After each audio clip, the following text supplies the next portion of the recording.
एक बार पार्वती जी जब स्नान करने जाने लगीं तो उन्होंने अपने पुत्र गणेश से कहा, बेटा मैं नहाने जा रही हूँ, तुम द्वार पर बैठे रहो।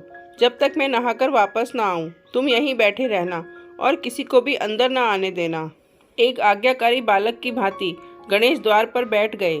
अभी पार्वती नहा ही रही थी कि शिव अपने गणों के साथ आए और घर में जाने लगे तो गणेश ने उन्हें रोक कर कहा, अभी आप लोग बाहर प्रतीक्षा करें, माता पार्वती अंदर स्नान कर रही हैं। जब वे स्नान कर बाहर आ जाएं, तब आप अंदर आ जाना। शिव गणेश की इस बात की उपेक्षा कर जब अंदर जाने लगे तो गणेश ने बलपूर्वक प्रतिरोध किया तथा अंदर नहीं जाने दिया। इस पर शिव को क्रोध आ गया और उन्होंने अपने त्रिशूल से गणेश का सिर काट दिया। इतने में पार्वती स्नान कर बाहर निकली और गणेश की ऐसी दशा देखी तो क्रोध से उनकी संहारक शक्तियां जागृत हो उठी। उसी समय देवर्षि नारद नारायण नारायण करते हुए वहां से गुजरे। उन्होंने माता पार्वती से प्रार्थना की, माँ जगदम्बे अपनी संहारक शक्ति समेटो, आपके पुत्र को जीवित कर दिया जाएगा। फिर उन्होंने शिव से कहा, प्रभु आदि शक्ति जगदम्बा के क्रोध की शांति के लिए गणेश को जीवन देने के लिए कुछ कीजिए। नारद जी की बात सुनकर शिव ने एक गज शावक का सिर काटकर तत्काल गणेश के धड़ से जोड़ दिया। अब धड़ पर हाथी का सिर जुड़ जाने से गणेश जीवित हो गए और उनका नाम गजानन पड़ गया। जब पार्वती ने पुत्र का ये रूप देखा तो नारद जी से कहा, देवर्षि मेरे बेटे का ये रूप इसे कौन सा देवत्व प्रदान करेगा? देवों के बीच में गजमुख से इसकी क्या स्थिति होगी? कुछ ऐसी व्यवस्था करो कि सब देवों से पूर्व गणेश की पूजा हो, तभी मैं अपनी संहारक शक्ति समेटूंगी। नारद ने कहा, माँ भगवती इसकी भी व्यवस्था करता हूँ, आप पहले शांत हो जाइए। नारद के कहने पर पार्वती ने अपनी संहारक शक्तियाँ समेट लीं। जब सब शांत हो गया तो नारद जी ने कहा, अभी गणेश की अग्र पूजा की घोषणा कर देने से अन्य देवता नाराज हो जाएंगे, अतः किसी प्रतियोगिता के द्वारा सब देवों के आदि देव ब्रह्मा जी के सामने इसका निर्णय किया जाएगा। पार्वती ने नारद के इस सुझाव को स्वीकार कर लिया। ब्रह्मा जी के सामने ये प्रस्ताव रखा गया कि इतने सारे देवी देवताओं में सर्वप्रथम किसकी पूजा की जाए, कोई भी शुभ कार्य करने से पहले किस देवता की प्रतिष्ठा की जाए, इसकी कुछ व्यवस्था कीजिए।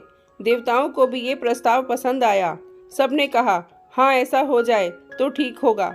लेकिन कोई भी देवी देवता इस बात को लेकर रुष्ट नहीं होगा कि मानव ने पहले मेरी पूजा नहीं की।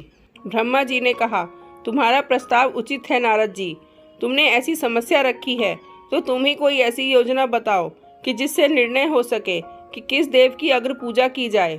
नारद ने कहा, तात मेरे विचार से तो एक प्रतियोगिता का आयोजन किया जाए।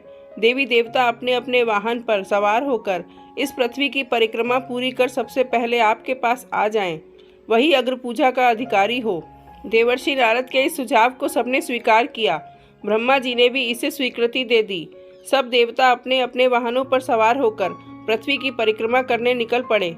गणेश जी अपने चूहे पर सवार हुए, वे ही सबसे पीछे रहे।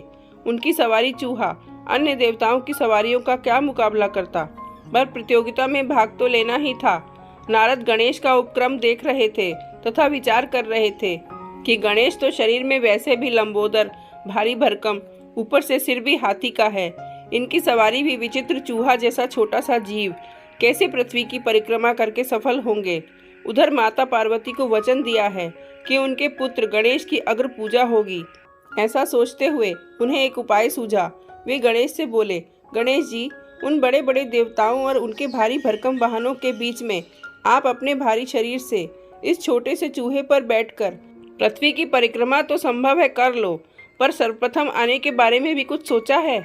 गणेश ने कहा, मेरे पास जो वाहन है मैं तो उसी का प्रयोग करूँगा, प्रथम आऊँ या ना आऊँ। नारद ने कहा, करो, अपने इसी वाहन का प्रयोग करो, पर बुद्धि के साथ। देखो ये सारा विश्व ब्रह्मांड प्रकृति और पुरुष में समाया है और ये सब कुछ राम में रमण कर रहा है। ब्रह्मांड राममय है, इसी नाम की परिक्रमा ये भूमंडल कर रहा है, अतः तुम इसी नाम की परिक्रमा कर लो। तुम्हें पृथ्वी ही नहीं समस्त ब्रह्मांड की परिक्रमा का फल मिलेगा। गणेश ने कहा, मुनिवर आपका ये विचार उत्तम है, मैं राम नाम की परिक्रमा करूँगा। ये कहकर उन्होंने भूमि पर राम राम लिखा और अपने मूषक पर बैठकर उस नाम की 3 बार परिक्रमा करके ब्रह्मा जी के समक्ष जा खड़े हुए। ब्रह्मा जी ने देखा कि अभी किसी भी देवता का पता नहीं और गणेश ने परिक्रमा पूरी भी कर ली। उन्हें आश्चर्य हुआ पर कुछ बोले नहीं। बाद में जब सारे देवता परिक्रमा करके आए तो ब्रह्मा जी ने कहा, देवों, आप लोग एक एक करके आते रहे, पर यहाँ तो गजानन सबसे पहले मेरे पास पहुँचे, इसलिए अगर पूजा का अधिकार इन्हें ही मिलना चाहिए। अन्य देवों ने आपत्ति की कि प्रजापति, ये कैसे हो सकता है? गणेश भला इस चूहे पर बैठकर सारी पृथ्वी की परिक्रमा कर कैसे सबसे पहले आपके पास आ सकते हैं? लगता है ये परिक्रमा करने गए ही नहीं होंगे, प्रारंभ से यहीं बैठे होंगे। जब देवों ने उसे असत्य माना तो नारद बोले, हे देवों, ये सत्य है, आप लोग तो भौतिक और स्थूल की परिक्रमा करते रहे, पर गणेश ने तो उनकी परिक्रमा की जिसमें ये भूमंडल ही नहीं बल्कि त्रैलोक्य ही समाया है, जिसमें सारा विश्व ब्रह्मांड रमण कर रहा है। उस राम नाम की 3 बार परिक्रमा कर ये त्रैलोक्य की परिक्रमा कर सबसे पहले पहुंचने वाले हो गए हैं, इसलिए इन्हें विजयी घोषित किया जाता है। ये प्रथम अग्र पूजा के अधिकारी हैं। ये कहकर नारद नारायण नारायण कहते हुए देवलोक को चल दिए।